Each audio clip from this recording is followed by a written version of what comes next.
आपली प्रार्थना झाली ना? प्रार्थना झाली की नाही?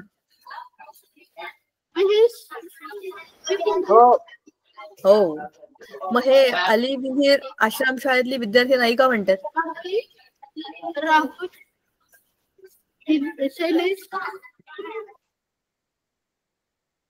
संगीता मैम, प्रेयर हो गई है ना?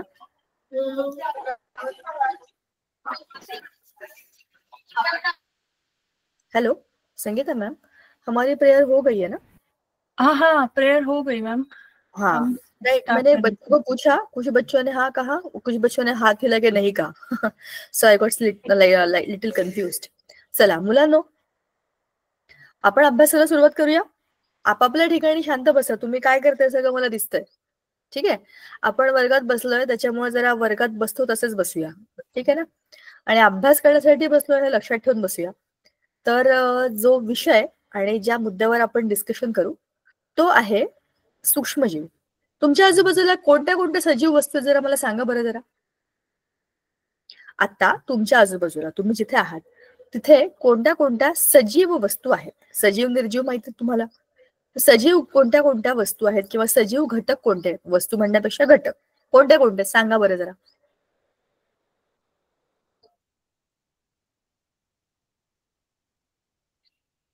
कुठल्याही शाळेतल्या मुलांनी माईक ऑन करून उत्तर दिलं तरीही चालणार आहे.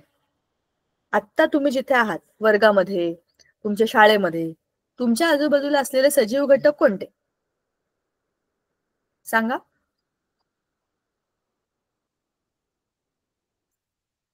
कोणीच नाही का तुमच्या आजूबाजूला सजीव?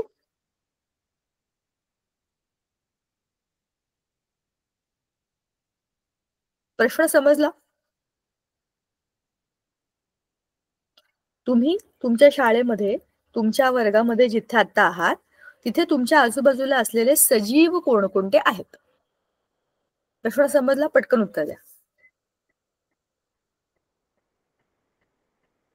सजीव आहेत की नाही आजूबाजूला? का सगळ्या निर्जीव वस्तूंच्या मध्ये बसले तुम्ही लोक? कमाल आहे. सजीव आणि निर्जीव यातला फरक तरी माहितीये ना? तुम्ही सजीव आहात का निर्जीव आहात हे तरी माहितीये का तुम्हाला? सजीव. हा, मग तुम्ही सजीव आहात हे माहितीये. गुड. मग तुमच्या आजूबाजूला सजीव आहेत का सगळे निर्जीव आहेत? सजीव आहेत. हा, मग कोणते सजीव आहेत सांगा की. तुम्हाला 4 वेळा विचारलं मी. तुमच्या आजूबाजूला कोणत्या कोणत्या सजीव वस्तू तुम्हाला दिसत आहेत? कोण कोण सजीव दिसत आहेत नावं सांगा. मुलं मुली. करेक्ट, अगदी बरोबर. झाडं, मुलं मुली, शिक्षक आहेत, पक्षी असतील तर पक्षी, बरोबर. काही प्राणी, कुत्रे मांजरी शाळेमध्ये फिरत असतात, शाळेच्या आजूबाजूला आवारात असतात. आपण आजूबाजूला गायी म्हशी बकऱ्या भरपूर बघतो, पक्षी बघतो, बरोबर. ह्या सगळ्या आपल्याला दिसणाऱ्या सजीव वस्तू आहेत. पण आपल्याला न दिसणारे सजीवही आपल्या आजूबाजूला असतात, हो की नाही? असं म्हणतात, कारण ते आपल्याला दिसत नाही. मग त्यांना काय म्हणतात आणि ते कुठे असतात?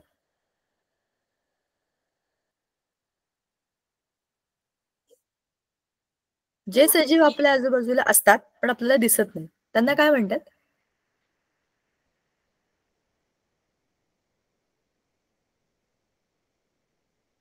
मोठे सजीव. हो ना, खूप मोठे असतात ते आपल्याला दिसत नाहीत, बरोबर का?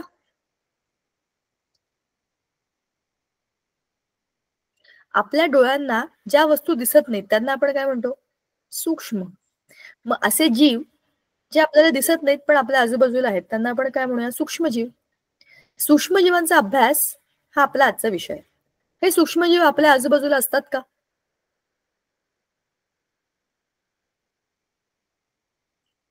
घाबरण्यासारखं किंवा लाजण्यासारखं काही नाहीये, तिथे येणार नाहीये. तुम्हाला तिथे बसूनच उत्तर द्यायची आहेत, त्याच्यामुळे टेन्शन घेऊ नका. तुम्ही जे काय करताय ते सगळं मला दिसतं, ठीक आहे. प्रश्नांची उत्तर द्या, त्याच्यासाठीच आपण भेटतो.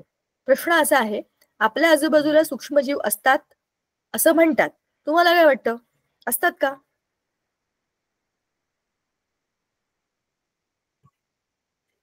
हो का नाही? बघा, ते सूक्ष्म आहेत, ते आपल्याला असंही दिसणार नाहीये, पण ते आहेत आणि ते असल्याचे अनेक पुरावे आपल्या आजूबाजूला आहेत. सूक्ष्मजीव या शब्दाचा अर्थच असा आहे की जे आपल्याला उघड्या डोळ्याने दिसणार नाहीत, पण ते आपल्या आजूबाजूला असतात आणि ते आहेत ह्याचे अनेक पुरावे आपल्या बाजूला आहेत. उदाहरणार्थ, दुधाचं दही तुम्ही झालेलं बघितलंय का? आपोआप दुधाचं दही होतं, म्हणजे की दूध नासतं, खराब होतं, हा अनुभव तुम्ही घेतलाय का? किंवा एखादी भाजी किंवा पोळी बरेच दिवस ठेवल्यानंतर त्याचा वास यायला लागतो, हा अनुभव तुम्ही घेतलाय का? हो. करेक्ट. किंवा आपोआप झाडावरचं फळ खाली पडतं, खूप पिकलेलं फळ आपोआप खाली पडतं आणि ते खराब होतं, कुजून जातं. कोणताही प्राणी, रस्त्यावरती एखादा मेलेला प्राणी काही दिवसांनंतर गायब होतो. हे सगळं तुम्ही अनुभवलंय का, बघितलंय का कधीतरी? तर ह्या सगळ्या गोष्टी ज्या आपल्या आजूबाजूला होत असतात, ज्या आपल्या नकळतपणाने खूप इझिली घडतात, त्याच्यामध्ये सगळ्यात महत्वाचा भाग असतो सूक्ष्मजीवांचा. हे सूक्ष्मजीव सगळीकडे असतात, फक्त ते आपल्याला दिसत नाहीत म्हणून ते माहीत नसतात. जसं आपण मगाशी म्हणालो, आपल्या आजूबाजूला वनस्पती आहेत, पक्षी आहेत, प्राणी आहेत, दुसरेही सजीव, मानव आहेत. तुम्ही मी सोडून बाकी सगळे आपल्या आजूबाजूला असलेले मानव सजीवच आहेत ना. तर ह्या सगळ्या सजीवांच्या पलीकडे जाऊन सूक्ष्मजीव हा आपल्या आजूबाजूच्या सजीव सृष्टीतला एक खूप महत्वाचा भाग आहे. त्यांच्यामुळे आपलं आयुष्य बऱ्याचदा सोपं होतं, बऱ्याचदा अवघड होतं. हाच आपला धडा आहे सूक्ष्मजीवांची ओळख. त्यात उपद्रवी आणि उपयुक्त अशा दोनही प्रकारच्या सूक्ष्मजीवांचा आपण अभ्यास करू. पीपीटी शेअर करणारे, तुम्हाला काही बोलायचं असेल तर बिनधास्त माईक ऑन करून बोला, कारण मी जेव्हा स्क्रीन शेअर करेन तुम्ही मला कोणीही दिसणार नाही. चला, आपला आजचा मुद्दा आहे useful and harmful micro organisms, म्हणजेच उपयुक्त आणि हानिकारक सूक्ष्मजीव. तर हे चित्राकडे बघा, काय सुंदर चित्र आहे. हे आहेत सूक्ष्मजीव. हे असे हिरव्या हिरव्या रंगाचे लंबुळके, हे टोकदार बॉल सारखे, कोरोना सारखे वाटतात का? हे असे आजकाल ते कोरोनाचे बॉल पण येतात खेळण्यासाठी. अशा पद्धतीचे ते गुलाबजाम पण असतात. पण हे गुलाबजाम किंवा बॉल नसून सूक्ष्मजीव आहेत. रंग कसला भारी आहे बघा ना. हे आपल्याला असे उघड्या डोळ्याने दिसणार नाहीयेत. हे एखाद्या सूक्ष्मदर्शीच्या मध्ये त्यांचं काढलेलं चित्र आहे, जे आपण अभ्यासाकरता इथे घेतलंय. आणि हाच विषय आहे सूक्ष्मजीव. ज्या सूक्ष्मजीवांचा अभ्यास करणं आपल्यासाठी गरजेचं असतं, कारण ते आपल्या आजूबाजूला असतात. कळत नकळतपणे ते आपल्या आयुष्यावरती खूप मोठा इम्पॅक्ट करत असतात. आपली इच्छा नसतानाही दुधाचं दही होतं, आपली इच्छा नसतानाही इडलीचं पीठ आपोआप फुगून वर येतं. म्हणजे तुमच्या हातात नाही येते, ते आपोआप होणारच आहे. त्याचबरोबर तुमच्या आजूबाजूला असलेल्या अनेक गोष्टी, तुमची इच्छा नसताना तुम्ही आजारी पडता ना, त्याच्यामध्येही अनेक सूक्ष्मजीवांचाच हात असतो. तर अशा अनेक गोष्टी ज्या आपल्या आजूबाजूला घडतात, ज्याचे कारक आहेत सूक्ष्मजीव, त्यांचा अभ्यास या धड्यामध्ये करू.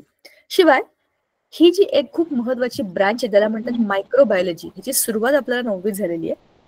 मायक्रो म्हणजे छोटे, बायो म्हणजे लिव्हिंग थिंग्स. तर लिव्हिंग थिंग्स जे खूप छोटे आहेत, अशा सगळ्या सूक्ष्मजीवांचा अभ्यास म्हणजेच सूक्ष्मजीवशास्त्र, म्हणजेच मायक्रोबायोलॉजी. ठीक आहे.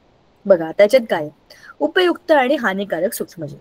आपल्या आजूबाजूला सगळीकडे माती, पाणी, हवा, आपलं शरीर म्हणजे आपल्या शरीराच्या वर आणि आपल्या शरीराच्या आत, अत्र तत्र सर्वत्र, म्हणजे ओमनी प्रेझेंट, सगळीकडे सगळीकडे असणारे आणि स्वतःचा इम्पॅक्ट दाखवणारे सूक्ष्मजीव हे खूप खूप छोटे असतात. पण त्याचा परिणाम आरोग्य, पर्यावरण आणि उद्योग समूहामध्ये, एखाद्या बिझनेस मध्ये सुद्धा सूक्ष्मजीव महत्वाचे ठरू शकतात. असे कुठले बिझनेसेस असतात का? असतात. खूप मोठ्या प्रोडक्शन हाऊस मध्ये, जसं की तुम्हाला खूप मोठ्या संख्येत ब्रेड बनवायचे, ते आपण ते आणतो ना, ते ब्रिटानिकाचे ब्रेड आणतील किंवा आणखीन कसले कसले असतात बघा. हे सगळे ब्रेडचे पुढे जे बनतात, हे काय असे एक दोन पुढे बनत नाहीत. खूप मोठ्या युनिटमध्ये, मॅन्युफॅक्चरिंग युनिटमध्ये मोठ्या प्रमाणामध्ये ह्या गोष्टी बनवल्या जातात, खाद्यपदार्थ, बरोबर ना? किंवा केक, केक मॅन्युफॅक्चरिंग, त्याचे स्लाइस केक्स वगैरे असतात. अनेक प्रकारच्या खाण्यापिण्याच्या गोष्टींमध्ये ह्या सूक्ष्मजीवांचा वापर होतो. आणखी एक उदाहरण म्हणजे ते रेडीमेड इडलीचं पीठ मिळतं, ते आपण घरामध्ये बनवतो, ते आपल्या घरातल्या लोकांपुरतं जेवढं पुरेल तेवढंच पीठ असतं. पण ते एक्स्ट्रा बनवून विकायचं, इतक्या मोठ्या स्केलवर बनवायचं असेल तर आपल्याला ते जास्त प्रमाणामध्ये बनवायला हवं. जास्त प्रमाणामध्ये बनवायला त्याची जी प्रोसेस आहे, फर्मेंटेशन म्हणजेच आंबवणे, हे घडवणारे जे कोणी असतात ते सूक्ष्मजीव असतात. बरोबर. आपल्या पोटामध्ये आपण जे काही खातो ते पचावं म्हणून गुड बॅक्टेरिया असतात. ह्याच्याकरता बऱ्याचशा ऍड पण असतात. कशा संदर्भातल्या त्याही तुम्हाला मी सांगेन. आपल्या पोटातल्या ह्या चांगल्या बॅक्टेरियाजना शक्ती देण्यासाठी आणि जे त्रासदायक बॅक्टेरिया त्यांना मारण्यासाठी अनेक प्रोबायोटिक खाल्ले जातात. तर हे प्रोबायोटिक म्हणजे काय असतात, ते कुठून आले, त्याचा काय उपयोग होतो, हे सगळं सुद्धा या सूक्ष्मजीवांची रिलेटेडच असतं. म्हणजेच उद्योग निर्मिती, कुठला तरी उद्योग फूड रिलेटेड असेल किंवा प्रिझर्वेटिव्ह रिलेटेड असेल, त्याच्यामध्ये सुद्धा हे उपयुक्त आणि हानिकारक सूक्ष्मजीव मदतीला येतात. आता सूक्ष्मजीव आणि सूक्ष्मजीव शास्त्र जरा चित्र बघा ना, काय सुंदर सुंदर सूक्ष्मजीव आहेत. असं यांच्याकडे बघून कोणी म्हणेल का की हे बारीक बारीक बारीक लिव्हिंग थिंग्स आहेत? हे कुठल्या तरी असे छान असे स्पंज किंवा असे त्याच्या बाहुल्या असतात ना सॉफ्ट टॉईज सारख्या, तसे मऊ काहीतरी वाटतात. रंग बघा कसे आहेत त्यांचे, काय पर्पल कलर आहे, काय ब्लू कलर आहे, हे बघा हे यांचे आकार बघा, ह्याला कसे शेपट आहेत, टोकदार टोकदार केस आहेत, काय काय आहे याच्यामध्ये. हे बघा मोत्याची माळ वाटते गुलाबी रंगाची, आणि हिरव्या हिरव्या रंगाचे बलून वाटतात. हे बघा हे असे असे ऑरेंज ऑरेंज लांब लांब, काही गाजरासारखे आहेत, काही आणखी कशासारखे आहेत. आपण ती हॉटेलमध्ये गेल्यावर ती रंगीबेरंगी बडीशेप खातो बघा, तसे पण दिसतात. पण हे त्यापैकी काहीच नाहीये. हे सगळे आहेत सूक्ष्मजीव. हे खूप छोटे छोटे आहेत, आपल्याला दिसत नाहीत असे, पण हे असे असतात. आणि ह्याच्याहूनही आणखीन वेगवेगळ्या प्रकारचे, वेगवेगळ्या रंगाचे, वेगवेगळ्या आकाराचे, वेगवेगळ्या शेप्सचे, म्हणजे शेपटी असलेले, केस असलेले, टोकं असलेले, असे अनेक प्रकारचे हे सूक्ष्मजीव आपल्या आजूबाजूला असतात, आपल्या शरीरावर असतात, आपल्या डोळ्यांमध्ये सुद्धा असतात, नाकामध्ये सुद्धा असतात, तोंडातही असतात. तुम्ही जिथे जिथे म्हणाल तिथे तिथे ते असतात. त्यातले ते काही असे जे रात्री आपल्या डोळ्यातनं बाहेर येतात. आपल्या डोळ्याच्या इथे खड्डा आहे बघा, तिकडे त्यांचं खाण्यापिण्याला पोषक अशा आपल्याला नको असलेल्या घाण वस्तू त्यांच्या खाण्यापिण्यासाठी असतात. ते खाऊन पिऊन तिकडे त्यांचं खाणं पिणं शी शू सगळं होतं. विचार करा, कारण ते लिव्हिंग सेल्स आहेत. सूक्ष्मजीव म्हणजे जीव, प्रत्येक सजीवामध्ये असलेले सगळे गुणधर्म त्यांच्यामध्ये आहेत. अन्नाची गरज, सुरक्षा, रिप्रोडक्शन म्हणजे पुनरुत्पादन, उत्सर्जन आणि शरीरामध्ये असलेल्या सगळ्या अभिक्रिया, त्यांच्या शरीरामध्ये हे सगळं होतं. सूक्ष्म असल्या म्हणून काय झालं, सजीवच आहेत ना, तर ह्या सगळ्या गोष्टी ते करतात. आणि रात्रभर इथे फिरून फिरून सकाळ झाली की परत आत जातात. एवढे सूक्ष्म असतात की दिसायला इतके हॉरिबल असतात, तरी सुद्धा ते असतात आणि आपल्याला माहितही नसतं की ते आपल्या डोळ्यांमध्ये फिरून गेलेले आहेत. असे आपल्या शरीरामध्ये, दातांमध्ये, जिभेवर, घशाच्या इकडे, सगळीकडे सूक्ष्मजीव आहेत. हे तर एंट्री आहेत ना, म्हणजे ह्या बॉडी मधल्या एंट्री आहेत. नाक असेल, डोळे असतील, तोंड, आपले हात. हात तर सूक्ष्मजीवांची खूप मोठी कॉलनी असते. तुम्ही काय काय कोणत्या कोणत्या गोष्टीला हात लावता? आपले हात कुठे कुठे अनेक कामांसाठी आपण वापरतो, कधी मातीत, कधी पाण्यामध्ये, कधी कुठे कधी कुठे. तर ह्या सूक्ष्मजीवांचा सगळ्यात चांगला मित्र म्हणजे हात. म्हणून तर सांगतात ना, सारखे सारखे हात धुवा, पाण्याने हात धुवा, हँडवॉश वापरा, सॅनिटायझर वापरा. हा सॅनिटायझर हा शब्द आपल्या नव्या ओळखीतला कोरोनाच्या कृपेमुळे आपल्या सगळ्यांच्या आयुष्यात आला. तोपर्यंत भारतीय लोकांना एवढी काही सवय नव्हती रिकामे उद्योग करायची, सारखे जाऊन हात धुवा, हे करा ते करा. धुवायचो आपण हात, नाही असं नाही, पण उठसूट हात धुवा, उठसूट सॅनिटायझर लावा, एवढी आपल्याला सवय नव्हती. एवढी आपण सोफिस्टिकेटेड नाही. वेर इंडियन्स व्हेरी एकदम असे मस्त लोक असतो, पण म्हणून आपली इम्युनिटी पण चांगली असते. खरी गोष्ट आहे, तुम्ही जितक्या मायक्रो ऑर्गॅनिझम्सला एक्सपोज व्हाल तितकी तुमच्या बॉडीची इम्युनिटी वाढते. जे लोक कुठेच जात नाहीत, धावपळ करत नाहीत, मातीत जात नाहीत, खेळत नाहीत, ऍक्टिव्हिटी करत नाहीत, त्या लोकांना तेवढ्या कमी गोष्टींचा एक्सपोजर होतो, बरोबर. पण जे सतत बाहेर असतात, अनेक लोकांना भेटतात, वेगवेगळ्या ठिकाणी जातात, कधी मातीत, कधी चिखलात, कधी पावसात, कधी उन्हात, कधी वाळवंटात, तेवढ्या सगळ्या वेगवेगळ्या ठिकाणच्या सूक्ष्मजीवांशी त्यांच्या शरीराचा परिचय होतो आणि मग आपोआप एक प्रकारची इम्युनिटी डेव्हलप होते. असे लोक सहसा आजारी पडत नाहीत बघा. जे घरात आहेत, 24 तास एकदम तेच काम करतात, ज्यांना फार धावपळ करायला आवडत नाही, रिस्क घ्यायला आवडत नाही, असे लोक लवकर आजारी पडतात, कारण शरीराची तेवढी कॅपॅसिटी नाहीये. साधा हवामानात बदल झाला की त्यांना शिंकायला लागतात, हे ऑटोमॅटिक होतं. तुम्ही तुमच्या शरीराला जितकं एक्सपोजर द्याल, जितकं उन्हात खेळाल, पावसात खेळाल, थंडीत फिराल, तुमच्या शरीराला ह्या गोष्टी जितक्या लागतील तितकी तुमची बॉडी स्ट्रॉंग होते. म्हणून तर म्हणतात ना, बाहेर खेळा, सगळ्या हवामानाचा शरीराला अनुभव घेऊ द्या. खूप थंडी असते, खूप थंडी असते, मी घरामध्ये बसून राहणार, पांघरून घेणार, स्वेटर बिटर मोजे घालून दिवसभर झोपून राहणार, असं गेल्याने माझा वेळ खूप चांगला जाईल. मी पुस्तकं वाचेन त्या वेळेमध्ये, मी पिक्चर बघेन, मी काहीतरी करेन, मी घरात चांगला वेळ घालवेन, पण माझ्या शरीराला त्या सगळ्या पोषक गोष्टी मिळणार नाही ज्याची गरज आहे माझ्या वाढीच्या वयामध्ये. आता आपण 9वीत आहोत ना, ह्या सगळ्याची गरज आहे आपल्याला, कारण ह्याच्यातूनच आपलं शरीर बनतं. शरीरामध्ये सगळ्या प्रकारच्या गोष्टी आपोआप वाढतात. सूक्ष्मजीवांची वाढ आपल्या हातात नाहीये, ते आहेतच, पण तरी सुद्धा ते कमीत कमी त्रास कसा देतील ह्याच्याकरता तर आपण बॉडी तयार करू शकतो.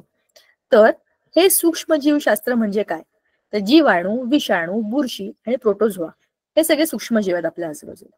जीवाणू, बॅक्टेरिया, विषाणू, व्हायरस, बुरशी, फंगस, प्रोटोझोआ हे सगळे आहेत सूक्ष्मजीव, मायक्रो ऑर्गॅनिझम्स.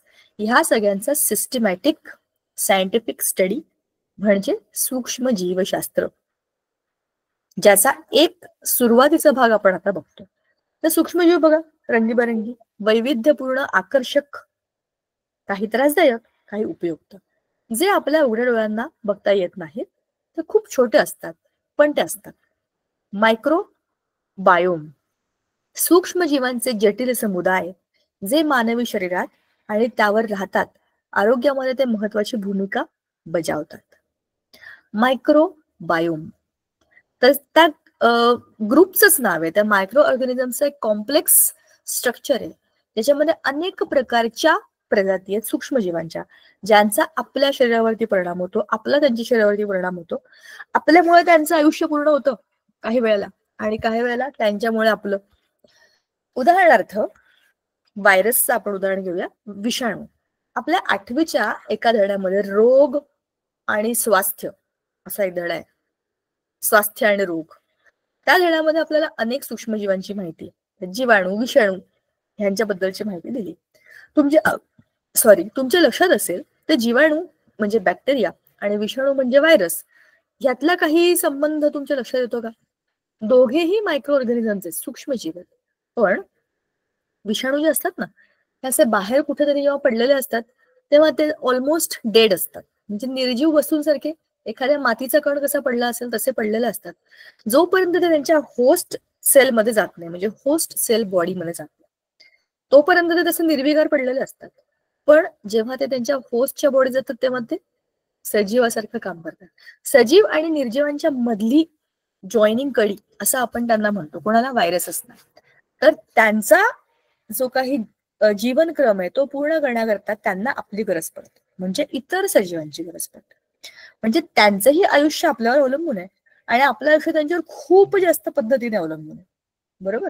जसं आपण म्हणालो की सूक्ष्मजीव आपल्या आजूबाजूला सगळीकडे आहेत. आता आपण श्वासोच्छ्वास घेतोय, बरोबर? आता आपण दुपारी जे जेवलो ते पचवतोय, आपल्या आजूबाजूला अनेक गोष्टी बघतोय, 10 ठिकाणी अजूनही आपण हात लावणार आहे, म्हणजे आपल्या आजूबाजूला प्रत्येक ठिकाणी सूक्ष्मजीव आहेत.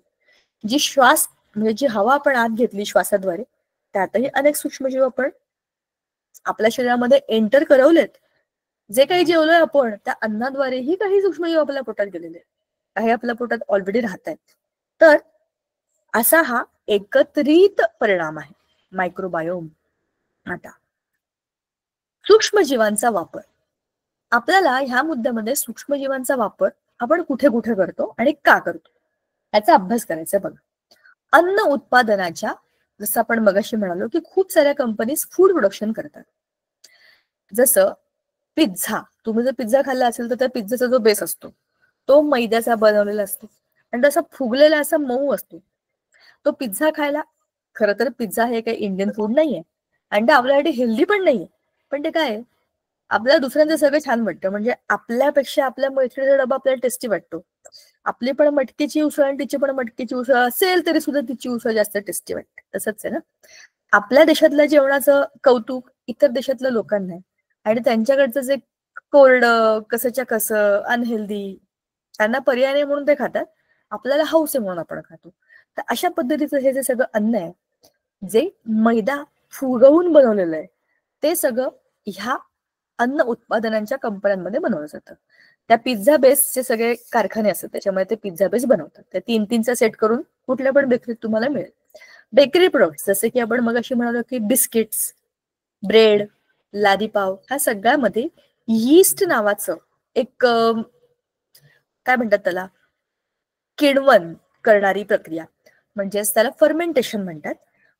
एक छोटूसा सूक्ष्मजीव ह्याच्यामध्ये खूप मदत करतो जो असतो यीस्ट. ते यीस्ट तुम्हाला त्याच्यामध्ये टाकावं लागतं सोल्युशन बनवून आणि मग ते पीठ बनवून ठेवून द्यायचं. थोड्या वेळानंतर ते असं फुगतं आणि मग तुम्ही त्याच्यापासून तुम्हाला जे हवंय ते बनवू शकता. चपटं बनवलं त्याला तुम्ही बेक केलं की त्याचा पिझ्झा बेस बनतो.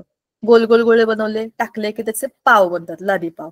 चपट्या चपट्याचा ते चकत्या केल्या की झाले त्याचे ब्रेड. एकूण त्याचा बनवण्याचा जो बेस आहे तो जवळपास सारखा असतो. सेम असंच दुधापासून दही बनवणाऱ्या खूप साऱ्या कर्ड मेकिंग कंपन्या पण आहेत. गोकुळ दही, अमुक दही, तमुक दही, ह्या सगळ्या दह्यांमध्ये दुधापासून दही बनवण्यासाठी का त्याच्यामध्ये काही सूक्ष्मजीवांचा वापर केला जातो. लॅक्टोकोकस बॅसिलाई हे त्या सूक्ष्मजीवांचं नाव आहे. बॅसिलस, लॅक्टोकोकस बॅसिलस असं त्याचं नाव आहे. तर हे काय करतात तर ते हे सूक्ष्मजीव दुधात जातात आणि दुधाचं दही बनवतात. काय करतात ते त्यांचं आयुष्य तिकडे व्यतीत करतात. ते आपल्यासाठी म्हणून काही करत नाही, ते त्यांचं काम रुटीन काम करत असतात. त्यांना भूक लागते ते खातात, त्यांना तिथे राहायचं असतं ते राहतात. पण त्यांच्या शरीरामधनं जे काही केमिकल्स ह्या सगळ्या प्रोसेसमध्ये सिक्रेट होतात त्याच्यामुळे दुधाचं दही होतं, लॅक्टिक ऍसिड बनतं आणि त्या ऍसिडमुळे, आणि lactose is a sugar inside the milk, दुधामधली जी शर्करा आहे ती आहे लॅक्टोज. त्या दुधातल्या शर्करेचं रूपांतर लॅक्टिक ऍसिड म्हणजे ऍसिड मध्ये होतं, म्हणून दही हे चवीला आंबट असतं. दूध आंबट नसतं, पण दूध हे घट्टही नसतं, घट्ट होतं दही, कारण त्याच्यामध्ये ते ऍसिड्स आम्ल एकसारखे आल्यामुळे, जवळ आल्यामुळे त्यातले सगळे प्रोटीन घट्ट घट्ट जवळ येतात. बघा, ह्या सगळ्याचा परिणाम असा आहे की आपण सुरुवातीला जी एक पहिली गोष्ट घेतली होती दूध, त्याच्यामध्ये पूर्णपणे बदल झाला. दुधाचं दही बनलं, चव बदलली, त्याचं नेचर बदललं, म्हणजे लिक्विड होतं त्याच्यापासून थोडंसं सेमी सॉलिड झालं. त्याच्यानंतर त्याचे गुणधर्म बदलले, बरोबर ना. दुधाचा आपण पोषक अन्न म्हणून वापर करतो, पण दही हे प्रोबायोटिक आहे, मुळातच त्याचे सगळे गुणधर्म बदलले आहेत, बरोबर. तर अशा पद्धतीने खूप मोठ्या प्रोडक्शन लेवलवरती अन्नाच्या प्रोडक्टसाठी ह्याचा वापर केला जातो, सूक्ष्मजीवांचा वापर केला जातो. औषधांमध्ये सूक्ष्मजीवांचा वापर होतो का? होतो. औषधांमध्ये सूक्ष्मजीवांचा खूप मोठा सर्रास वापर केला जातो, कारण की अँटीबायोटिक्स हा शब्द तुम्ही ऐकला असेल. अँटीबायोटिक्स मध्ये म्हणजे प्रतिजैविकांमध्ये ज्या काही लसी देतात रोगांच्या, वेगवेगळ्या साथींच्या रोगांच्या लसी, त्याच्यामध्ये आणि प्रोबायोटिक मध्ये सुद्धा औषधांचा वापर होतो. आता काही रोगांच्या लसी ह्या काय तुम्हाला माहितीये का?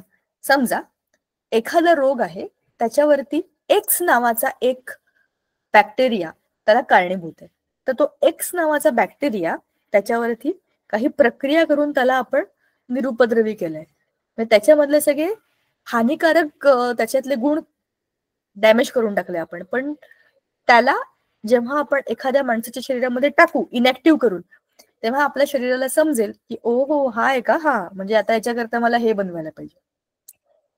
सोप्या शब्दात समजून घेऊया ही प्रोसेस काय आहे. समजा माझ्या घरी माझी ती मैत्रीण आली जी मला आवडत नाही फारशी. का? ती खूप अभ्यास करते आणि तिला खूप चांगले मार्क मिळतात, म्हणून माझ्याही सारखं तिचं नाव घेते. बघ ती किती अभ्यास करते, बघ तिला किती मार्क, बघ तिचं, बघ तेच. मला ती आवडत नाही कारण की ती खूप हुशार आहे. मला हुशार व्हायचं आहे, नाही असं नाही, पण तिच्यामुळे मला त्रास होतोय. तर ती आल्यावरती माझं वागणं आपोआप बदलून जातं. म्हणजे काय? मी स्वतःला तिच्यापासून लांब करण्याचा प्रयत्न करते, किंवा ती येऊ नये याचा प्रयत्न करते, किंवा स्वतःलाच मी असं बनवते की ती आली की मी माझा अभ्यास करते, म्हणजे मी स्वतःला तयार ठेवणार. ही परिस्थिती आपल्या हातात नाहीये. उदाहरणार्थ आपल्या देशामध्ये अशा वेळेला जेव्हा की सगळं छान चाललंय आणि कुठला तरी हल्ला झाला, कुठला तरी आतंकवाद्यांचा हल्ला झाला, कुठल्या तरी शत्रूचा हल्ला झाला, त्यावेळेला आपली मदत करायला कोण येतं? आपली Indian army. The great soldiers आपल्या देशातले जे आहेत ना, वॉरियर्स, ते काय करतात? ते जातात आणि त्यांना मारून टाकतात. का बरं? ते मेल्याशिवाय आपला देश सुरक्षित राहणार नाही. आता आपलं शरीर सुद्धा एक प्रकारचा देश असं समजा, आणि बाहेरून आपल्यावर अटॅक करणारे पॅथोजन्स म्हणजे बॅक्टेरिया, व्हायरस, फंगाय, बिंगाय, हे सगळे जे की आपले हानिकारक बॅक्टेरिया किंवा हानिकारक सूक्ष्मजीव आहेत, तर हे आपल्या शरीरावर आक्रमण करतात. मग काय होतं? आपल्या शरीराला विचार करावा लागतो. कोणी आलं, हल्ले करून गेलं, आपण आता सहन नाही करत. आपण आधीही सहन करत नव्हतो आणि शरीर तर सहन करतच नाही. काही ना काही करून त्याच्यावरती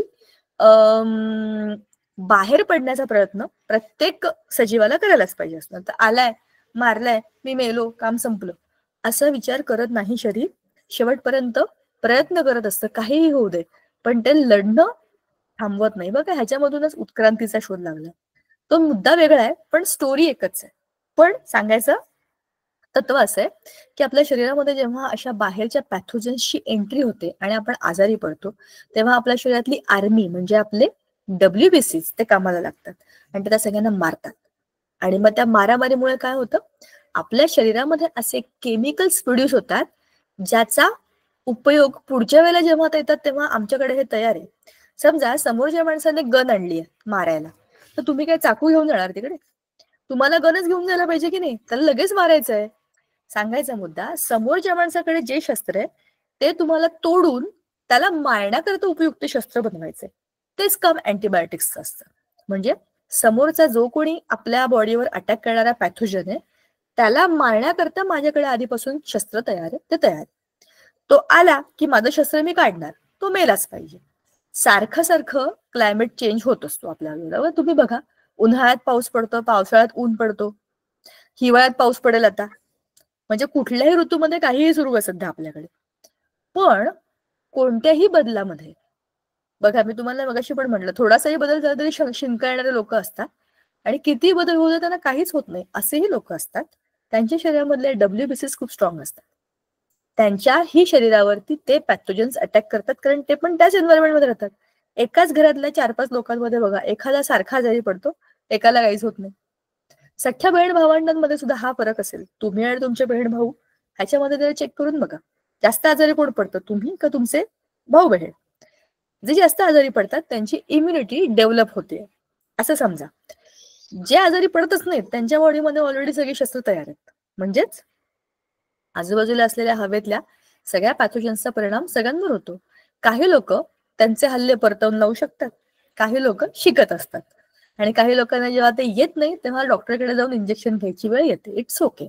आणि ह्यालाच तर मेडिकल सिस्टीम म्हणतात ना. आपली एवढी मोठी ब्रांच आहे मेडिकल, ते कशासाठी आहे की एखाद्या त्रासातनं एखाद्या माणसाला मदत करावी, त्यातनं त्याला मोकळं करावं.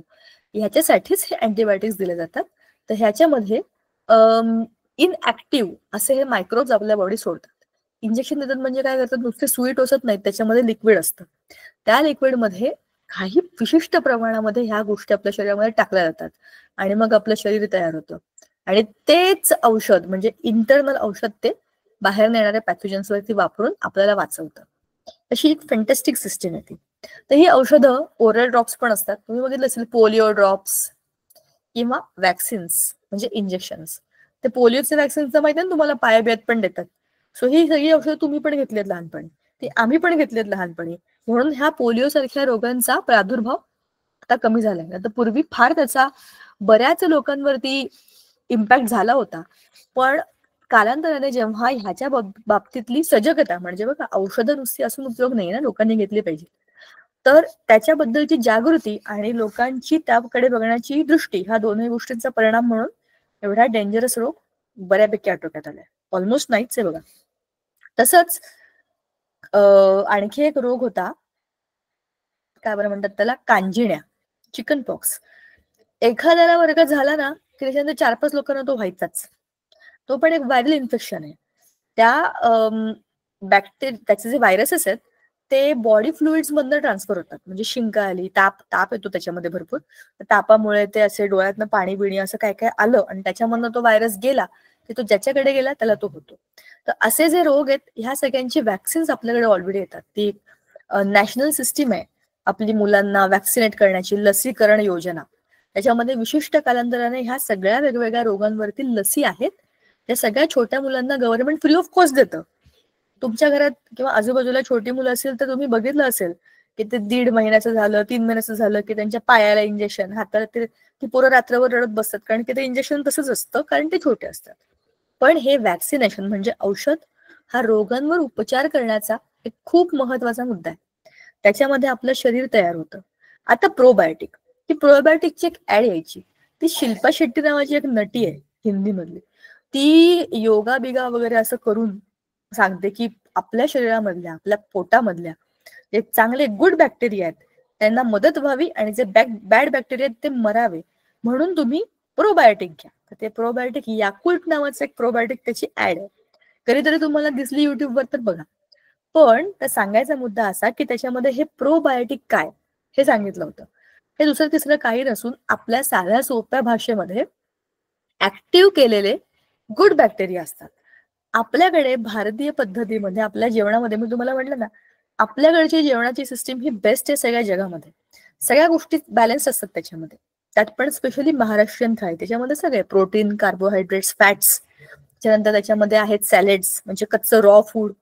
नंतर सगळ्यात महत्वाची गोष्ट जी भारतीय जेवणात स्पेशली महाराष्ट्रीयन जेवणात आहे ते आहे दही भात किंवा ताक, मठ्ठा, तुम्ही कुठल्या रूपात घ्या, कढी. पण ह्याच्यामध्ये दही, ताक ह्याच्यामधले जे नॅचरल प्रोबायोटिकचं काम आहे ते आपोआप होऊन जातं. प्रोबायोटिक म्हणजे काय? ऍक्टिव्हेटेड मायक्रोब्स खाणं, म्हणजे आपल्या बॉडीला गट हेल्थ मेंटेन करतात. गट म्हणजे पोटात डायजेस्टिव्ह सिस्टीमची, ज्याच्यामध्ये जे कोणी मायक्रोब्स आहेत त्यांची मदत करतात. दही खाल्ल्याने काय होतं? आपोआप ते गुड बॅक्टेरिया एनरिच होतात. आणि ताक खाल्ल्याने तर पचन होतं, आपण जे खाल्ले त्याचं पचनही होतं आणि ह्या गुड बॅक्टेरियाजना स्टॅमिना मिळतो, शक्ती मिळते. म्हणजेच प्रोबायोटिक आपल्या जेवणामध्ये आधीपासूनच आहेत आणि ते आपण खाल्ले पाहिजे. आपलं जे जेवण आहे ते सगळ्यात बेस्ट आहे. आपल्या मातीत पिकलेली, आपल्या जमिनीच्या कसाने चांगली पक्की झालेली जी काही फळं असतात, भाज्या असतात, धान्य असतं, तेच आपल्याकरता चांगलं असतं, हो की नाही? असं नाही की बाहेरचं काहीच खाऊ नये आणि दुसरं काहीच आम्हाला आवडतच नाही, हे असं नाही, असं करून चालत नाही. You should know everything but you should value what is the best. तिथल्या लोकांना आपल्याला ठेचा आणि भाकरी दिली खायला त्यांना जमणार आहे का? ते म्हणजे ओ माय गॉड ये क्या बनाय दिया, त्यांना जमणार नाही. ते त्यांना ते असे पेरी पेरी नावाचे तिखट खातात. ते पिझ्झाचे टॉपिंग पेरी पेरी, मिरचीच्या बिया असतात त्याच्यामध्ये. तो पिझ्झा आपल्याकडचं छोटं बाळ असं ना, त्याला नुकतेच दात आलेले आहेत, इतका तो पानसट असतो कारण की त्याच्यामध्ये काही टेस्टच नसते. आपल्यासाठी टेस्ट देणाऱ्या गोष्टी मसाले आहेत आपल्याकडे, खडे मसाले असतात, काळे मसाले, गोरे मसाले, पिवळे मसाले, हिरवे मसाले, सगळ्या प्रकारचे मसाले आहेत कारण की त्याच्यामध्ये टेस्ट एनहान्स करणाऱ्या गोष्टी आहेत. ह्याचा वापर काय होतो माहिती का तुम्हाला? आपल्या जेवणामध्ये हे जे सगळे आपण मसाले टाकतो ना, हे आपल्या बॉडीला ऍक्टिव्हेट करतात एन्झाईम सिक्रेट करायला. तुम्ही जे काही खाताय ते दिसायला चांगलं असलं ना की आपोआप लाळ सिक्रेट होते, म्हणजे तुमचं डायजेशन इथे सुरू होतं. तुम्हाला माहिती आहे ना, आपल्या शरीरातली पचन संस्था सुरू होते तोंडामध्ये. एखादी टेम्पटिंग गोष्ट बघितली की आधीच वाटतं वाव मला भूक लागली, इथून पचनाला सुरुवात होते. जशी जशी लाळ बनते पचन रस सिक्रेट व्हायला सुरुवात होते, म्हणजे स्त्रवायला सुरुवात होते. तर तुम्ही जे जे काही खाता, मसाले असेल, त्याच्यामध्ये लागणारे लसूण, कांदा, ह्यातनं पण चांगल्या गोष्टी मिळतात बरं का. मी हे नाही म्हणत आहे की सगळ्यांनी ते खावं, जर आपल्याकडे चालत नसेल त्याचे दुसरे पर्याय असतात. पण म्हणूनच म्हटलं की आपल्या जेवणामध्ये सगळ्या रसांचा समावेश होतो. म्हणूनच ते 6 रस आहेत ना आयुर्वेदात सांगितले, ते आपल्या जेवणामध्ये ऑटोमॅटिक येतात. कारल्याची भाजी खातो आपण, कडू असं तरी खातो की नाही?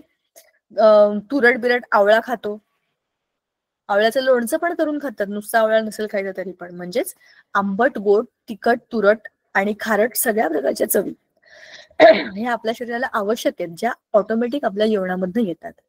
तर हे आहे आपल्या शरीरातल्या गुड बॅक्टेरियाजना चांगलं ठेवण्याचं माध्यम, जे की प्रोबायोटिक बद्दल आपण बोललो आणि मग जेवणाकडे विषय गेलो. ठीक आहे. नंतर आहे पर्यावरण विषयक, बरोबर आहे ना? आपण मगाशी जे बोललो की आपल्या निसर्गामध्ये असलेले सूक्ष्मजीव जे की विघटनाचं कार्य करतात. विघटित करणं, डिकम्पोज करणं. एखादी डेड बॉडी आहे, एखादं झाड पडलंय, खराब झालंय, वाळलंय, पडलं, पावसाच्या पाण्यामुळे, मातीमुळे आपोआप ते गळून जातं तिकडेच, जमिनीमध्ये ते गाणवतं ना, खेळे मातीत जाय मातीस, ते सगळं मातीतून मातीत. ही सायकल आहे ज्याला आपण फूड चेन म्हणतो. सुरुवात होते जमिनीपासून, झाड बनतं बिनतं आणि जातं जमिनीमध्ये, म्हणजेच पूर्ण चक्र तयार होतं, त्यालाच आपण फूड चेन म्हणतो, बरोबर की नाही? तर हे पर्यावरणातले सगळ्यात महत्वाचे प्लेयर्स असतात जे की पर्यावरण क्लीन ठेवतात. जर ते नसतील, सगळीकडे डेड बॉडीज पडलेल्या राहतील ना, ते कधीच विघटित होणार नाहीत. आणि हे सूक्ष्मजीव पाण्यामध्ये पण असतात. तर पाण्यामधल्या सुद्धा मृत प्राण्यांना किंवा वनस्पतींना डिकम्पोज करण्याचं काम ते करतात, बरोबर. So they are cleaners. पर्यावरणातील सूक्ष्मजीवांचा वापर. उपयुक्त सूक्ष्मजीव लॅक्टोबॅसिलाई. आता जरा एकदा ना हे वाचूया आणि आपल्या पुस्तकात जाऊया. विविध अनुप्रयोग. लॅक्टोबॅसिलाई हे एनएरोबिक लॅक्टोबॅसिली जीवाणू आहेत, म्हणजेच ते कोण आहेत, ऑक्सिजनचा वापर न करता ऊर्जा निर्माण करू शकतात. एरोबिक रेस्पिरेशन आणि एनएरोबिक रेस्पिरेशन असे रेस्पिरेशनचे दोन प्रकार आहेत. म्हणजेच काय, रेस्पिरेशन म्हणजे श्वसन संस्था, श्वास घेणे. आपण जेव्हा श्वास घेतो आपण ऑक्सिजन घेतो की नाही, आपण करतो एरोबिक रेस्पिरेशन. एरोबिक म्हणजे हवेचा संपर्क आल्यावरती ऑक्सिजन घेऊन केलेलं श्वसन. एनएरोबिक रेस्पिरेशन म्हणजे त्याच्यामध्ये ऑक्सिजन नाहीये पण तरी त्यांचं रेस्पिरेशन सुरू आहे, ते आहे एनएरोबिक रेस्पिरेशन, बरोबर. एरोबिक हवा असलेलं, ऑक्सिजन असलेलं, एनएरोबिक ऑक्सिजन नसलेलं. मग ते काय करतात, त्यांना गरज नाही ऑक्सिजनची, ते त्यांचे जगतात आणि त्यांच्या प्रोसेसमध्ये ते पदार्थ आंबवतात. जसं दुधाचं दही करणारे लॅक्टोबॅसिलाई, नंतर इडलीचं पीठ बनवणारे म्हणजे आंबवणारे लॅक्टोबॅसिलाई. ठीक आहे, हे आहेत वेगवेगळे मायक्रोब्स जे की एनएरोबिक रेस्पिरेशन करतात, म्हणजे श्वसनामध्ये ऑक्सिजनचा वापर करत नाहीत पण आपल्याला, ते सजीवच असतात पण ते आपल्याला त्या गोष्टी बदलून देतात. आतडे आणि रोग प्रतिकारक शक्ती. लॅक्टोबॅसिलाई प्रोबायोटिक्स मध्ये योगदान करतात जे निरोगी आतडे आणि रोग प्रतिकार प्रणालीला समर्थन देतात. मी तुम्हाला मगाशीच म्हणाले होते, आपल्या पोटामध्ये, डायजेस्टिव्ह सिस्टीम मध्ये म्हणजे आपल्या पचन संस्थेमध्ये, आतड्यांमध्ये चांगले बॅक्टेरिया आहेत जे की आपण जे काही खातो ते त्याचं पचन करायला मदत करतात. सगळंच काय आपल्याला येत नाही, आपण काही स्वयंसिद्ध नाही होत. खूप ठिकाणी आपल्याला लोकांची मदत घ्यायला लागते. लोक म्हणजे सूक्ष्मजीव जे आपल्या पोटातच बसलेले आहेत. आपण त्यांना अन्न देतो, ते आपल्याला अन्न पचवून देतात. असं आपण एकमेकांची मदत करतो आणि ते आपल्या पोटातच राहतात, ते आपल्याला मदत करतात. तर हे गुड बॅक्टेरिया आपल्या पोटातील जे काही रोग प्रतिकारक शक्ती आहे ती वाढवण्याकरता मदत करतात, बरोबर. ते मी तुम्हाला आता म्हणाले ती एक ऍड प्रोबायोटिक, तेच दही दूध जे मगाशी आपण बोललो ते हेच. पर्यावरणीय अनुप्रयोग. मी तुम्हाला मगाशी जसं म्हणाले त्याप्रमाणे की आपल्या आजूबाजूला असलेल्या अनेक निर्जीव पदार्थांना, निर्जीव म्हणजे निर्जीव सजीवांना, जे सजीव मेलेत अशांना विघटित करण्याचं आणि आपोआप आपला एन्व्हायरमेंट क्लीन करण्याचं काम हे लॅक्टोबॅसिलाई करतात. आपण लॅक्टोबॅसिलाई बद्दल बोलतोय. बॅसिलसचा अर्थ आहे लांब लांब, रॉड शेप्ड. असे हे बॅक्टेरिया असतात. लॅक्टो कारण ते लॅक्टिक ऍसिड बनवतात किंवा लॅक्टोज शुगर खातात, तर ते लॅक्टोबॅसिलाई ह्या सगळ्या गोष्टी करतात. एनएरोबिक रेस्पिरेशन करतात, प्रोबायोटिक मध्ये मदत करतात, नंतर ते एन्व्हायरमेंट क्लीन करण्याकरता म्हणजे पर्यावरणाच्या शुद्धीकरता सुद्धा काम करतात. आता जरा पुस्तकात बघा की आपण काय काय बोललो, म्हणजे तुम्हाला लक्षात राहील ना की आपण काय बोललोय ते. बघा, उपयुक्त आणि उपद्रवी सूक्ष्मजीव, ह्याच्यामध्ये दोनच मुद्दे आहेत, उपयुक्त सूक्ष्मजीव आणि उपद्रवी सूक्ष्मजीव. पहिला आहे लॅक्टोबॅसिलाई, रायझोबियम, किण्व, हे तीन चांगले. उपद्रवी मध्ये क्लॉस्ट्रिडियम आणि इतर सूक्ष्मजीव. चला आता हे बघा, सूक्ष्मजीव म्हणजे काय आपण बोललो, त्यांची वैशिष्ट्य आपल्याला माहिती आहेत. त्यांचं निरीक्षण कसं करतात, डोळ्यांनी तर करू शकत नाही, त्याच्याकरता तुम्हाला सूक्ष्मदर्शी मायक्रोस्कोपच लागते. आता उपयुक्त सूक्ष्मजीवातला पहिला आहे लॅक्टोबॅसिलस, जे लॅक्टोबॅसिलाई. ताज्या ताकाचा एक थेंब काचपट्टीवर घ्या आणि त्या थेंबाचा अगदी पातळ थर बनवा. त्यावर मिथिलीन ब्लू रंजकाचा एक थेंब टाकून आच्छादक काच ठेवा. संयुक्त सूक्ष्मदर्शीच्या 10x भिंगाने आणि नंतर उच्च क्षमतेच्या 60x भिंगाने निरीक्षण करा. निळसर रंगाचे काडीसारखे जीव हालचाल करताना दिसले का? या जीवाणूंचे नाव आहे लॅक्टोबॅसिलाई. यांचा आकार सूक्ष्म आयताकृती असतो. लॅक्टोबॅसिलाई हे विनॉक्सी जीवाणू आहेत, म्हणजे ऑक्सिजन शिवायही ते ऊर्जा निर्मिती करू शकतात. आपण जे काही बोललो तेच आहे, फक्त एक नवी गोष्ट याच्यामध्ये होती की तुम्ही ह्यांना कुठे बघाल. टाकाचा एक थेंब काचपट्टीवर म्हणजे स्लाइडवर घ्यायचा, काचेची पट्टी असते त्याच्यावर टाक टाकायचा एक थेंब, त्याच्यावरती एक मिथिलीन ब्लू नावाचा एक कलर इंडिकेटर असतो, तो टाकला की त्याच्यावरती दुसरी एक पातळ काच असते, एकदम छोटीशी चौरस असतो तो, त्याला आच्छादक काच म्हणजेच काय, त्याला कव्हरिंग ग्लास असं म्हणतात. ती त्याच्यावर ठेवायची आणि ती आपली जी बनवलेली आहे स्लाइड, तिला आता आपण सूक्ष्मदर्शी मायक्रोस्कोप मध्ये ठेवायचं जिकडे लाईट आहे तिथे ठेवायचं आणि मग बघायचं भिंगातनं आपल्या. त्याला ऍडजस्ट करायचं, पट्टीला पण ऍडजस्ट करायचं. व्यवस्थित दिसलं 10x मध्ये काहीतरी दिसतंय, 60x वर न्यायचं, मग तुम्हाला असं दिसेल ओ आतमध्ये काय काय हलतंय, लॅक्टोबॅसिल आहे. ठीक आहे, हे खरे खरे सूक्ष्मजीव तुम्हाला बघता येतात आणि हे त्याच्यामध्ये हालचाल करत असतात. आणि असे सूक्ष्मजीव आपण पितो, विचार करा, आपण जेव्हा ताक पितो तेव्हा आपण त्यांनाच पित असतो. तर असे हे जे सूक्ष्मजीव आहेत, अरे हा आता ह्या सूक्ष्मजीवांच्या बाबतीमध्ये आपल्याला काय सांगितलंय, लॅक्टोबॅसिलाई जीवाणू दुधातील लॅक्टोज शर्करेचं किण्वन प्रक्रियेद्वारे लॅक्टिक आम्लामध्ये रूपांतर करतात.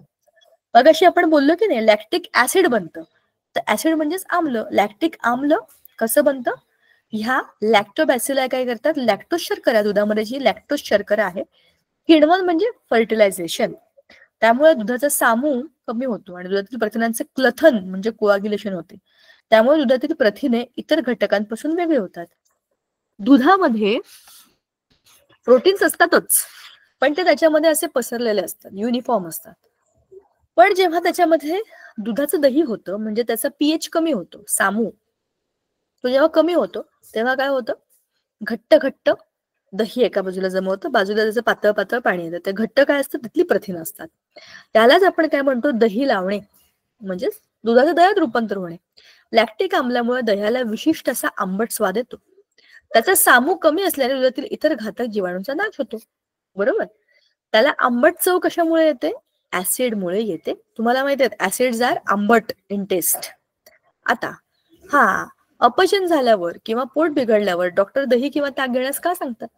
आपण आताच बघितलं की दही किंवा ताकामध्ये लॅक्टोबॅसिलाई आहेत, ते गुड बॅक्टेरिया आहेत जे आपल्या पोटातील पचन संस्थेला मदत करतात. बरोबर, पोटच खराब झालंय म्हणलं त्यालाच मदत करणारे बॅक्टेरिया पाहिजे ना आपल्याला, ते कुठून मिळतील, दही किंवा ताकामधनं. कधीतरी दही कडवट आणि बुळबुळीत होऊन त्याला तार येते. असं का होतं, दह्यामध्ये शक्यतो इतर सूक्ष्मजीव येत नाही, कारण दही हे आंबट असतं, त्याचा पीएच कमी असतो. पण खूप दिवस ठेवल्यानंतर त्याच्यावर सुद्धा बुरशी चढते, त्याच्यावर काळ्या काळ्या रंगाचे, हिरव्या रंगाचे असे दुसऱ्याही प्रकारचे सूक्ष्मजीव त्याच्यावरती येतात. म्हणजेच काय, दही सुद्धा खराब होतं. बरोबर, दुधाच्या साईचं किण्वन करून घरी कोणते पदार्थ मिळवतात. दुधाच्या साईपासून दही बनतं, ते दह्याचं ताक, ताकाचं लोणी, लोण्याचं तूप, असं ही मोठी प्रोसेस असते. बरोबर की नाही, हे सगळं आपोआप दुधाच्या साईपासून आपल्याला बनवता येतं. आता बघा, हल्ली लोकप्रिय झालेले प्रोबायोटिक दही आणि त्यातील खाद्यपदार्थ कोणते. तुम्हाला अनेक प्रोबायोटिक दुकानामध्ये, डीमार्ट मध्ये, ऍड मध्ये ओळखीचे दिसतील. त्याचा उपयोग कशासाठी होतो, शोधून काढा, तुम्हाला काही नवीन माहिती मिळेल. ठीक आहे, ते आपल्या शरीरातले चांगले सूक्ष्मजीव असतात जे डायजेशनला मदत करतात. आता ह्या लॅक्टोबॅसिलसचे उपयोग काय काय आहेत. दही, ताक, तूप आणि चीज, श्रीखंड वगैरे अशा अनेक पदार्थ बनवण्याच्या कंपन्यांमध्ये आपण फर्मेंटेशन प्रोसेस जेव्हा करतो, म्हणजेच काय करतो, किण्वन पद्धत, त्याच्यामध्ये याचा वापर होतो. सिडार, कोको, भाज्यांची लोणची इत्यादी पदार्थांचे मोठ्या प्रमाणावर उत्पादन करण्याकरता लॅक्टोबॅसिलाई किण्वन प्रक्रिया उपयुक्त आहे. बरोबर, कोको म्हणजे कोकोच्या बिया, त्याच्यापासून चॉकलेट पण बनतं, त्याच्यापासून कॉफी पण बनते. अशा त्या बियांना रूपांतरित करावं लागतं. आपण बियाच्या बिया नाही वापरत ना, त्याच्यावर काही प्रक्रिया केल्या जातात. भाज्यांची लोणची, गाजराचं लोणचं किंवा करवंदाचं लोणचं, अशा वेगवेगळ्या ऑड भाज्या, लसणाचं लोणचं, असं मोठ्या प्रमाणात करायचं असेल तर त्याच्यामध्ये ह्या बॅसिलसचा उपयोग केला जातो फर्मेंटेशनसाठी, जेणेकरून त्याच्यामध्ये काही अभिक्रिया होतील आणि ते नंतर खराब होणार नाहीत, टिकावे म्हणून. पचन संस्थेच्या कार्यात बिघड झाल्यावरती लॅक्टोबॅसिलाई आणि इतर काही सूक्ष्मजीव रोगास एकत्रपणे देऊन उपचार करतात. बरोबर, गाई म्हशींना दिले जाणारे आंबोण म्हणजे लॅक्टोबॅसिलायच्या मदतीने आंबवलेलं अन्न असतं. तुम्ही बघितलंय का कधी. मी बघितलं होतं माझ्या लहानपणी, गाई म्हशींना ना आमच्याकडे गोठ्यामध्ये वेगळंच काहीतरी असं बारीक अन्न करायचे, त्याचे गोळे बनवून ठेवायचे. मी विचारलं हे काय करतात, असे बॉल बॉल काय खेळताय तुम्ही, त्या काकूंना मी विचारलं. आमच्या घरातलं नव्हतं, शेजारच्या काकूंचं होतं. म्हणलं काकू तुम्ही हे काय करताय, सगळे असे बॉल बॉल बनवून ठेवलेत, हे काय तुम्ही खेळताय? म्हणाल्या हे खेळणं करता नाही, खाण्या करताय. म्हटलं हे बॉल कोण खातं? म्हणाल्या तिथे त्या गाई म्हशी बांधल्यात ना, त्यांच्यासाठी ते जेवण आहे. तिथे ते गुळ बिळ असं भरपूर काही काही टाकायचे आणि त्याला ते रात्रभर बनवून ठेवायचे, दुसऱ्या दिवशी त्यांना ते खायला द्यायचे. त्याचा अर्थ मला नंतर कळला की हे आंबवलेले पदार्थ आहेत जे त्यांच्याही पचनाकरता उपयुक्त असतात. त्यांचं पचन चांगलं असेल तर त्यांच्यापासून येणारं दूध पण चांगलं बनेल, हो की नाही? हे सगळी एकमेकांवर अवलंबून असलेली प्रक्रिया आहे.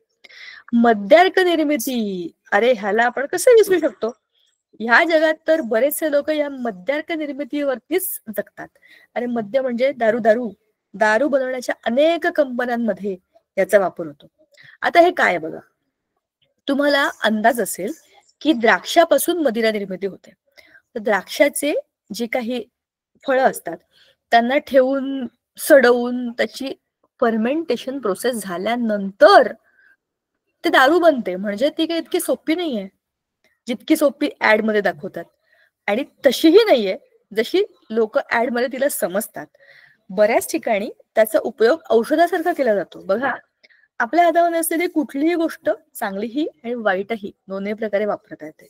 ह्याचा उपयोग खूप ठिकाणी औषधासारखा केला जातो आणि ते औषध म्हणूनच ठीक आहे. हौस म्हणून आणि सवय म्हणून तर होपलेस आहे. पण ते बनवताना सुद्धा किण्वन प्रक्रिया वापरली जाते, फर्मेंटेशन केलं जातं. आणि आपल्याकडे तर काही वर्षापूर्वी धान्यापासून मद्यार्क निर्मिती करावी वगैरे अशाही पद्धतीचे नवनवीन विचार आले होते. इकडे लोकांना खायला वेळ नव्हता, पॉसिबिलिटी नव्हती, कोरोनामध्ये लोक मरत होती आणि आपल्याला मद्यार्क निर्मिती करायची होती. पण अशी करता येते कारण की त्याच्यामध्ये फर्मेंटेशन प्रोसेस होते. आपल्याला त्यातलं बायोलॉजी बघायचं, ठीक आहे? आता दुसरा आपला मित्र आहे रायझोबियम, सहजीवी विषाणू. रायझोबियम सिम्बायोटिक असोसिएशन करतो. म्हणजेच काय करतो? सिम्बायसिस, दोघांनी एकत्र येऊन मदत करणे. बघा, हे जे रायझोबियम बॅक्टेरिया आहेत ना, हे बॅक्टेरिया कडधान्यांच्या मुळांमध्ये राहतात. कडधान्याच्या मुळाला गाठी गाठी आल्यासारखे जर तुम्ही कधी बघितले असतील तर त्या गाठींमध्ये या रायझोबियमच्या कॉलनीज असतात. कॉलनीज मध्ये ते तिथे राहतात. काय करतात हे तिकडे राहून? हवेमधला जो नायट्रोजन आहे हा मुक्त स्वरूपातला वायू आहे, आणि नायट्रोजन हा त्या मानाने हा खूप मोठ्या प्रमाणामध्ये हवेमध्ये, पण त्या मानाने रिॲक्टिव्ह नाहीये. जो दिसेल त्याच्याशी हा रिएक्शन करत नाही. मग हवेमधला हा नायट्रोजन आपल्या अन्न साखळीमध्ये येणार कसा? नायट्रोजनची आपल्या शरीराला गरज असते. आपल्या प्रत्येक पेशीमध्ये DNA, RNA, प्रोटीन ह्या सगळ्यामध्ये नायट्रोजन आहे. हा नायट्रोजन असा हवेत भटकत असेल तर त्याचा आपल्याला काय उपयोग आहे? तो आपल्या पेशीमध्ये जायला पाहिजे की नाही? मग ते जाण्याकरता हे जे काही जीवाणू आहेत म्हणजे रायझोबियम बॅक्टेरिया, हे काय करतात? हवेतल्या नायट्रोजनचं फिक्सेशन करतात. त्याला नायट्रेट आणि नायट्राइट अशा फॉर्म मध्ये, माहित नाही, अशा पद्धतीने त्यांना बदलतात आणि जमिनीमध्ये म्हणजे मातीमध्ये ते अडकवतात. जमिनीतली मुळं जसं पाणी आणि इतर काही गोष्टी शोषून घेतात, तसंच हे नायट्रोजनचे पण नायट्राइट्स, नायट्रेट ह्या फॉर्म मध्ये ते असल्यामुळे आता त्यांना ते शोषून घेता येतात. एकदा ते मुळांमधनं सिस्टीम मध्ये आले की मग ते सगळीकडे पसरतात. मग वनस्पती त्यांना स्वतःच्या वाढीकरता वापरतात आणि वनस्पतींना खाऊन प्रायमरी इटर्स म्हणजे हर्बिवोर्स, मग कार्निवोर्स म्हणजे प्रथम भक्षक, द्वितीय भक्षक, तृतीय भक्षक असं करत करत अन्न साखळी चालते. आणि जेव्हा हे सूक्ष्मजीव मरतात तेव्हा त्यांच्या शरीरातल्या डेड बॉडीज मधनं मिथेनच्या रूपामधनं म्हणजे मिथेन नाही, अमोनिया म्हणजे NH3 या गॅसच्या रूपामधनं हा नायट्रोजन परत वायूमध्ये जातो. आपण मागच्या धड्यामध्ये जी बायोजिओ सायकल बघितली होती की नाही, जैव भू रासायनिक चक्र, त्याच्यामध्ये आपण नायट्रोजन सायकल बघितली होती. तिथे हा रायझोबियमचा उल्लेख होता. तो हाच की हे जे रायझोबियम बॅक्टेरिया आहे ते त्या मुळांमध्ये राहतात आणि काय करतात? तिथल्या हवेमधल्या नायट्रोजनला आपल्या सजीवांच्या सिस्टीम मध्ये आणतात. ह्या बदल्यात झाड त्यांना काय देतं? ह्या कडधान्यांच्या मुळामध्ये जिकडे जिकडे त्या राहतात तिथे त्यांना संरक्षण मिळतं, झाडाकडून पोषण मिळतं, शिवाय त्यांना स्वतःची एक जागा मिळते जी कुठे असं इकडे तिकडे भटकून त्यांना मिळणं सोपं नाहीये. अशा पद्धतीने वनस्पतींची वाढ करण्याकरता हे रायझोबियमचे जीवाणू मदत करतात आणि रायझोबियमचा जीव वाचवण्याकरता वनस्पती त्यांची मदत करतात. ह्याला म्हणतात सिम्बायसिस. तू माझी मदत कर, मी तुझी मदत करतो, आपण लोक एकमेकांबरोबर छान एकत्र मैत्रीपूर्वक राहूया, असं निसर्गामध्ये खूप ठिकाणी होतं. ह्याला म्हणतात सिम्बायसिस. ठीक आहे. आता आपण सिम्बायोटिक असोसिएशन मध्ये रायझोबियमचा अभ्यास करतोय. तुम्हाला इथे चित्रामध्ये काय दिसतंय ते बघा. ही आहे ती पेशी, म्हणजे मुळांना असा टीएस म्हणजे ट्रान्सफर सेक्शन असा कट केल्यावरती तुम्हाला काय दिसतंय बघा.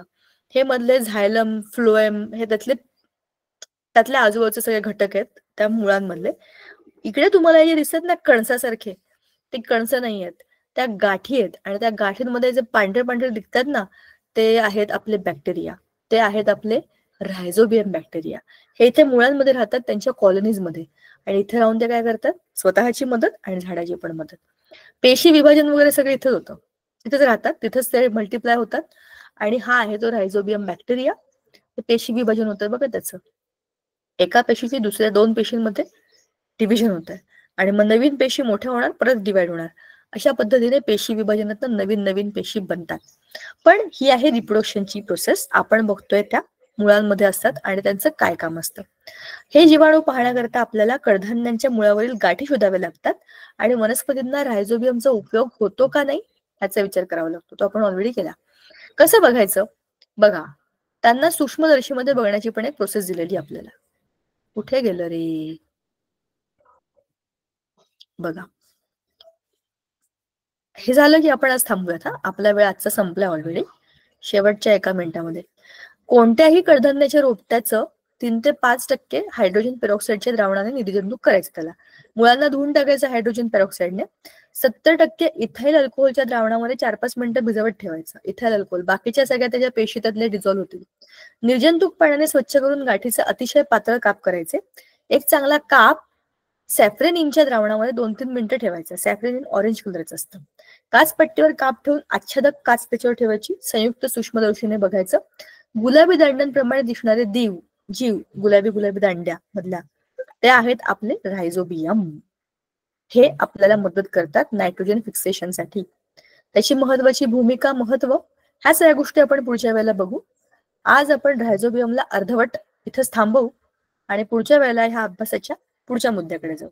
आज आपण जे काही बोललो त्यातलं तुम्हाला काही कळलंय का? जे लोक जागे आहेत आणि ज्या लोकांना समजतंय त्या लोकांना विषय कळला असेल. बाकीच्या लोकांचं प्रवचन चालल्याप्रमाणे ऐकलं, कळलं तेवढं कळलं, नाही तेवढं सोडलं. पण हा खूप छान धडा आहे. तुम्ही एकदा वाचलं पण तुम्हाला समजेल. आणि काही शंका असेल तर तुम्ही पुन्हा कधी विचारू शकता. चला भेटूया पुढच्या वेळेला. Bye bye. थँक्यू.